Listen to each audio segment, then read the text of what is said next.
네, 안녕하세요. 네, 변리사스쿨의 김영남 변리사입니다. 오늘 지금 제 옆에 계신 분은 변리사스쿨 월말 모의고사 10월 1등이십니다. 그래서 내년 1차 시험이 얼마 남지 않았는데 10월 월말 모의고사 1등을 하신 그 노하우 그리고 공부 방법에 대해서 한번 물어보고 싶습니다. 먼저 간단하게 자기소개 부탁드릴게요.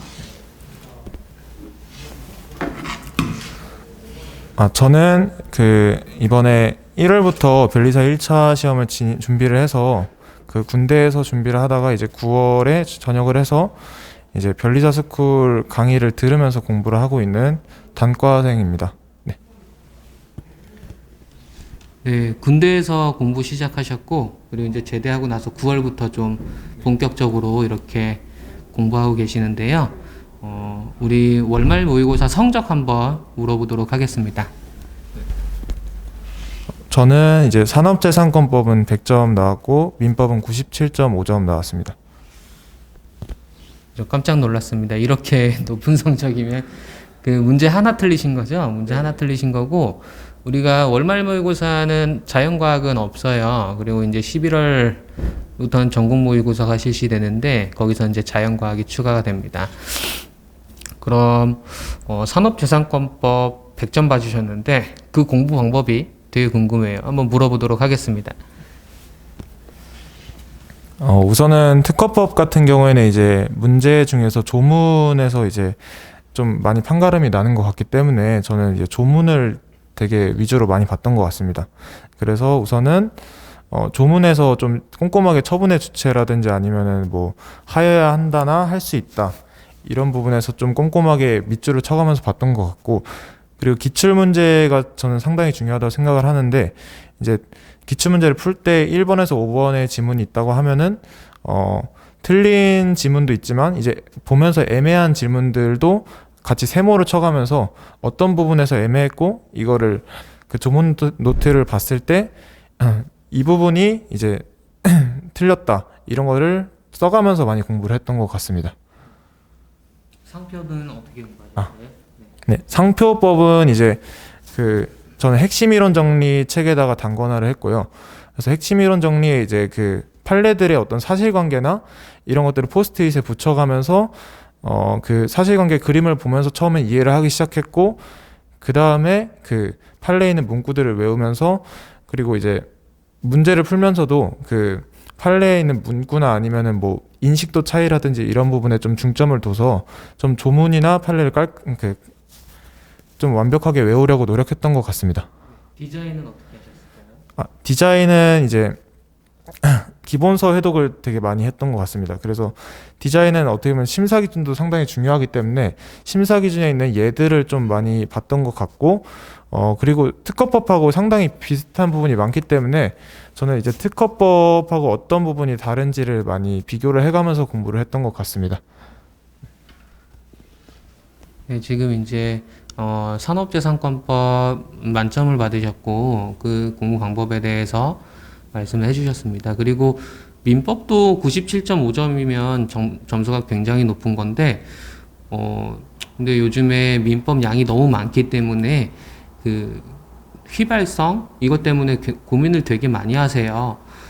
휘발되지 않고 공부할 수 있는, 그러니까 뭐 실력을 쌓을 수 있는 그런 팁이 있으시면 부탁을 드리겠습니다.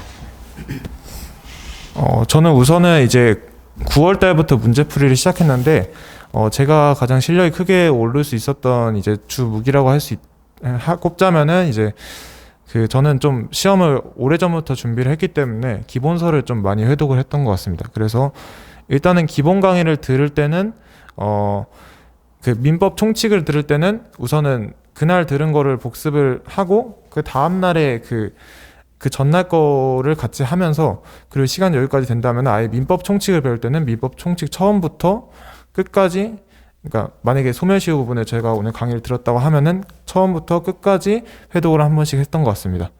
그리고 문제풀이를 할 때는 저는 이제 아무래도 객관식 시험이기 때문에 틀린 부분이 상당히 중요하잖아요. 그래서 저는 틀린 부분을 그 포스트잇에다가 적어서 벽에다 붙여놓고 그거를 거의 한 주 동안 계속 그냥 틈날 때마다 봤던 것 같습니다.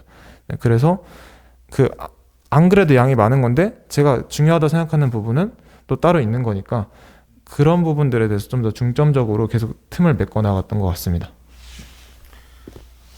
본인이 약한 부분에 대해서 인지를 하고 방치하지 않고 다른 방법으로 이렇게 채워나가시는 그런 모습이었습니다.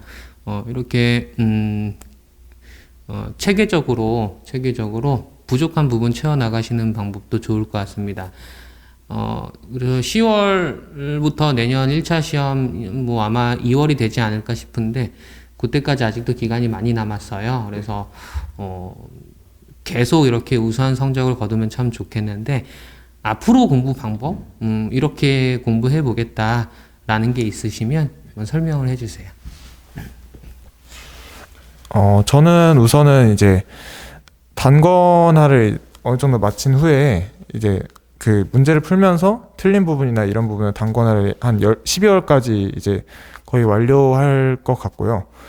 그 다음에 이제 1월부터 2월 때는 점점 회독수를 늘려가면서 그 회독을 좀 더 이제 진짜 훑어보면은 알 정도로 이제 그 30일, 10일, 5일 이런 식으로 끊어서 한번 회독을 해볼 생각입니다.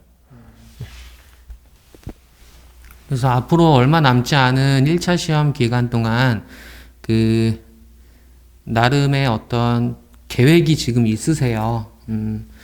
여러분들 이제 간혹 계획 없이 주먹구구식으로 공부하시는 분도 간혹 이렇게 계시는데 좀 안 좋지 않을까 이런 생각이 듭니다. 그래서 남은 기간 계획 잘 세우셔서 꼭 좋은 결과 보시기를 바라겠습니다. 끝으로 이제 같이 공부하시는 분들께 응원도 해주고 본인도 꼭 합격하겠다라는 의지가 담긴 마지막 인사 부탁드리겠습니다. 우선은 너무 어려운 시험이기 때문에 그 같이 준비하시는 분들 너무 수고가 많으시고 그리고 다 같이 힘내서 1차 시험 꼭 좋은 결과 있으시길 바라고 저도 같이 힘내도록 하겠습니다. 네, 1차 시험 꼭 합격하셔서 2차 때도 이렇게 뵀으면 좋겠고요.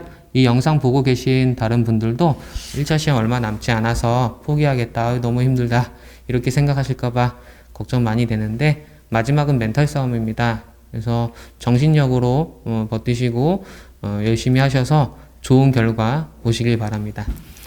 감사합니다.